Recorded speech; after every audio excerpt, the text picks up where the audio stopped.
Kitchen मधलं सगळं आटपलंय आणि इथं दही बघा राहिलंय खायचं माझं. थोडंसं मी वाटीवरच दही लावलं होतं, थोडं मला खायचं होतं तर राहून गेलं, विसरून गेली.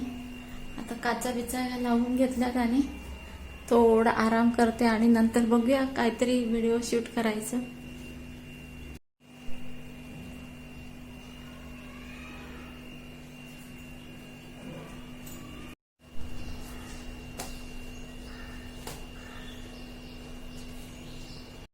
आता उन्हाळा आहे आणि कैऱ्यांचा सीझन पण आहे, तर मस्तपैकी आपण कैरीचं पापड करूया. तर चला बघूया रेसिपी. आणि आता सगळीकडे बाजारात आंबे आहेत, कच्चे आंबे आहेत, थोडे थोडे पिकायला पण लागलेत. कच्च्या पण आंब्याचं करू शकतो आणि पिकलेल्या आंब्याचं पण सेम टू सेम असंच करू शकतो. खूप छान लागतात. लहान मुलांना जास्त आवडतात. फ्रीजमध्ये पण साठवून ठेवू शकतो आणि थोडंसं तिखट मीठ घालून पण वरून खाऊ शकतो. पटकन खायचं असतं पण ते जास्त वेळ ठेवू शकत नाही फ्रीजमध्ये वगैरे. तर जास्त आंबटवाले आंबे नाही घ्यायचे आपल्याला. तोतापुरी आंबे थोडे आंबट कमी असतात म्हणून मी 2 आंबे घेतले. तसं तरी अर्धा किलो आंबे आहेत. तर वरचे साल काढून घ्यायचे. त्याला धार नाही आहे एवढी, हे थोडं कठीण असतं ना त्यामुळे. सगळे सालं काढून घ्यायचे. आता तुम्हाला मी सालं काढल्यानंतरच दाखवते.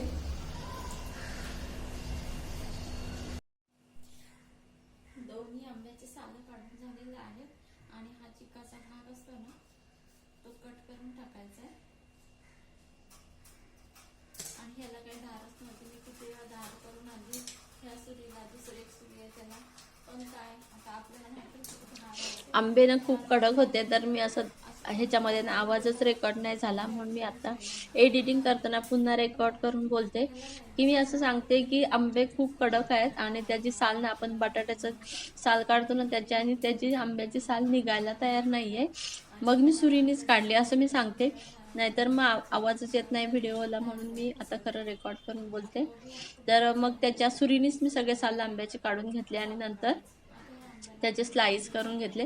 आता तुम्हाला पुढे व्हिडिओमध्ये दिसेल की स्लाइस करून घेतलेले आहेत. मग त्याची पुढची प्रोसिजर पण दिसेल, काय करतोय आपण त्या तुम्हाला दिसेलच. मस्त आंबे आता स्वच्छ धुवून घ्यायचे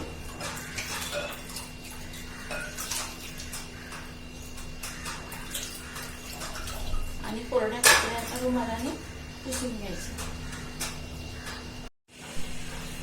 हे कच्चे आंब्याचे पापड आहेत ना, तर तुम्ही कोकणात जर कुणीकडे गेलात ना, कुणीकडे हरिहरेश्वर, गणपतीपुळे वगैरे, तर तिकडे हे असतात म्हणजे असतातच विकायला. ह्याचे चॉकलेट जास्त असतात आणि पॅकेट पण असतात मोठे मोठे विकायला. तर हे खूपच आंबट गोड लागतात आणि लहान मुलांना जास्त आवडतात. आणि आपल्या मोठ्याला पण मधनं तोंडात टाकायला काय हरकत आहे, आपला मूड चेंज होण्यासाठी, आपल्याला एनर्जी येण्यासाठी कामाची. तर मस्त वाटतं. करून बघा आणि नक्की सांगा मला कमेंट्समध्ये. मी जेव्हा नवीन चॅनल चालू केलं ना त्या टायमाला पण मी केले होते, पण मी गोल गोल पापड केले होते. आता थोडं मी छोटे छोटे स्लाइसचे आकारात करणार आहे.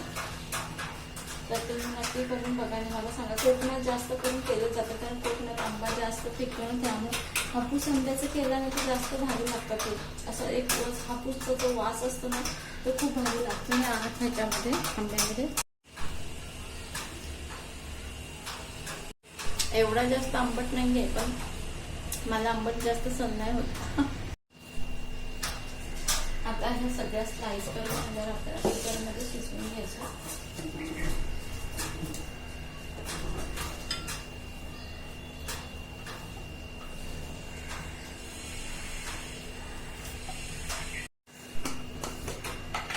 थोडंसं मीठ चवीनुसारच घालायचं, एकदम जास्त नाही घालायचं. कारण गोड जेव्हा पदार्थ करते तेव्हा एकदम जास्त मिठाची क्वांटिटी नाही ठेवायची. फक्त त्याचा गोडवा जास्त वाढावा म्हणून थोडंसं चवीनुसार मीठ घालायचं. दालचिनीचा तुकडा घालते, एक छोटासा घालते. माझ्या अर्धा किलो आंबे आहेत ना त्यामुळे छोटासा.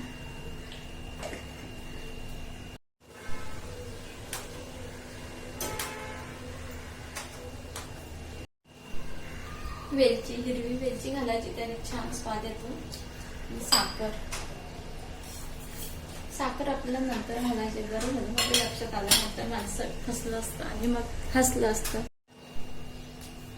रोज ह्या कपामध्ये चहा पिते, रोज सकाळ संध्याकाळ दोघांसाठी 2 घेते. पाणी थोडंसंच घालायचं आणि कुकरचा 3 शिट्ट्या होऊन द्यायच्या. कुकर थंड झालेला आहे आणि अजिबात त्याची वाफ अशी शिटीवर करून काढायची नाही, तो स्वतःहूनच थंड झाला पाहिजे. तुम्ही बघू शकता, मी जवळून दाखवते. हे बघा, अशा प्रकारे एकदम पाणी जास्त अजिबात घालायचं नाही, अशा प्रकारे व्हायला पाहिजे. आता आपल्याला हे गाळून घ्यायचंय. थोडं थोडं करून सगळं गाळून घ्यायचंय. गाळणीच्या साहाय्याने चमच्याने थोडं असं म्हणजे पुरण गाळतो ना आपण तसं गाळून घ्यायचंय आणि असं खाली चांगलं गाळून एकदम मऊसूर त्याचा आंब्याचा गर पडेल खाली. जसं पुरण गाळतो सेम तसंच गाळून घ्यायचंय. कसं पुरण होतं ना आपलं तसंच सेम झालं, एकदम नरम असं. तर ह्याच्यामध्ये घालायची आपल्याला साखर. आता हे शिजवून घ्यायचंय. 2 वाट्याने साखर घालणार आहे. तोतापुरी आंबा आहे त्यामुळे जास्त आंबट नसतं. साखर तुम्ही तुमच्या आवडीप्रमाणे घालू शकता जर जास्त गोड आवडत असेल तर. आता हे आपल्याला थोडं शिजवून घ्यायचंय, जास्त क्वांटिटी नाही आहे त्यामुळे 5 मिनिटं शिजवून घ्यायचंय आपल्याला. दाटसरपणा आला ना की गॅस बंद करायचा आणि 2 ताटांना मी तेल लावून ठेवलेलं आहे. तेलाने असं चमकतं पण आणि खाली चिटकत पण नाही आणि आपल्याला फॅन खाली सुकवायचंय आणि थोडंसं उन्हात ठेवलं तरी चालू शकतं. बघूया आता 2 ताटांमध्ये राहतंय का एका ताटामध्ये राहतंय. पूर्ण ताटामध्ये पसरून घ्यायचंय. तर असं सेम तुम्ही पिकलेल्या आंब्याचं पण करू शकता. तसं तर एकच ताटामध्ये भागला तर दुसऱ्या 2 ताटं येऊन बसले होते. मला तर 2 लागतील म्हणून. आणि ह्याला छान असं पसरवून घ्यायचंय, प्लेन करून घ्यायचं अगदी. आणि हे ना आपण फ्रीजमध्ये ठेवून ना सरबत म्हणजे पण आपण करतो ना, थंड पाणी घ्यायचं, त्यात बर्फ टाकायचं आणि ह्यातला थोडा पल्प टाकायचा आणि झालं पण तयार. उन्हात आल्यावर प्यायला तर खूप भारी वाटतं आणि घरात असल्यावर पण प्यायचं. आपल्याला थोडंच उन्हात आल्यावरच प्यायचं, घरात असल्यावर पण प्यायचं. ह्याला थोडं सावलीमध्ये सुकवायचं फॅन खाली आणि नंतर अर्धा किंवा 1 तास उन्हामध्ये सुकवायचं. आता मी फॅन खाली सुकायला ठेवते.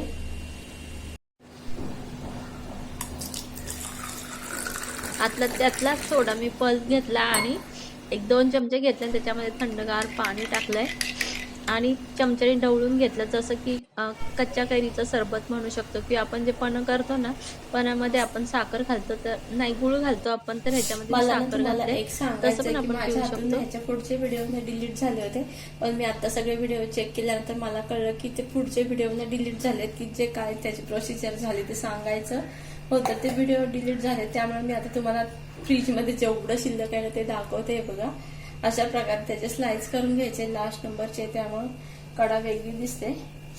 आणि असे छोटे छोटे मी स्लाइस केले होते आणि ह्याला ना मी फॅन खाली सुकवलं होतं 1 दिवस आणि नंतर 2 ते 3 तास मी उन्हामध्ये ठेवलं होतं. तसं तर सगळे मिळून 2 तास अशी प्रोसिजर व्हायला म्हणजे असं सुकायला एवढा टाइम लागतो 2 दिवस.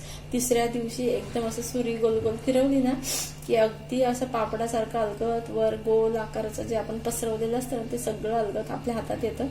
तर हे अर्धे बऱ्यापैकी तर संपलेत. आता थोडे शिल्लक आहे तरी मी दाखवते तुम्हाला. मी असे रोल रोल करून ठेवले होते काय काय, मला असं वाटतं मी शॉर्ट्समध्ये पण दाखवले होते हे आणि त्यात मोठ्या व्हिडिओमध्ये दाखवायचं होतं तर मग ते व्हिडिओज डिलीट झाले. आता खरं तर मी तुम्हाला सॉरी बोलायला पाहिजे, खरंच सॉरी.